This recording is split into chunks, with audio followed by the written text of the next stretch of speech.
होली के दिन राय साहब पंडित घसीटे लाल की बारहदरी में भंग चल रही थी कि सहसा मालूम हुआ जिलाधीश मिस्टर बुल आ रहे हैं। बुल साहब बहुत ही मिलनसार आदमी थे और हाल ही में विलायत से आए थे।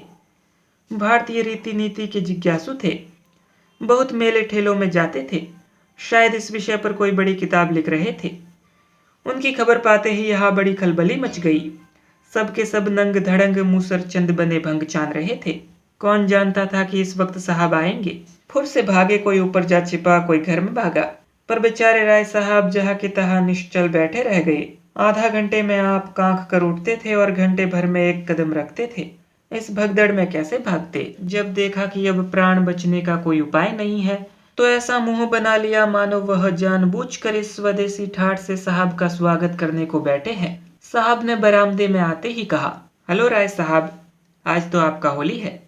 राय साहब ने हाथ बांधकर कहा, हाँ सरकार, होली है। बुल, खूब लाल रंग खेलता है। राय साहब, हाँ सरकार, आज के दिन की यही बहार है। साहब ने पिचकारी उठा ली। सामने मटकों में गुलाल रखा हुआ था। बुल ने पिचकारी भरकर पंडित जी के मुंह पर छोड़ दी तो पंडित जी नहीं उठे। धन्य भाग, कैसे यह सौभाग्य प्राप्त हो सकता है। वाह रे हाकिम, इसे प्रजा वात्सल्य कहते हैं। आह, इस वक्त सेठ जोखनलाल होते तो दिखा देता कि यहाँ जिले में अफसर इतनी कृपा करते हैं। बताए आकर कि उन पर किसी गोरे ने भी पिचकारी छोड़ी है। जिलाधीश का कहना ही क्या, यह पूर्व तपस्या का फल है और कुछ नहीं। कोई पहले 1 सहस्त्र वर्ष तपस्या करे तब यह परम पद पा सकता है। हाथ जोड़कर बोले, धर्मावतार, आज जीवन सफल हो गया।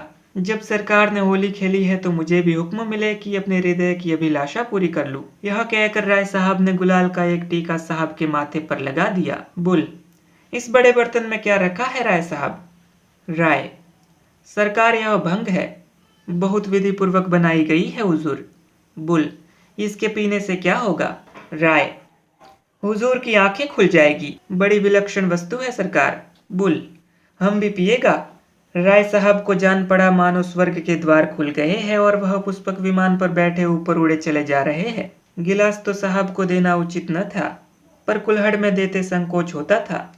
आखिर बहुत ऊंच नीच सोचकर गिलास में भंग उड़ेली और साहब को दे दी। साहब पी गए। मारे सुगंध के चित्त प्रसन्न हो गया।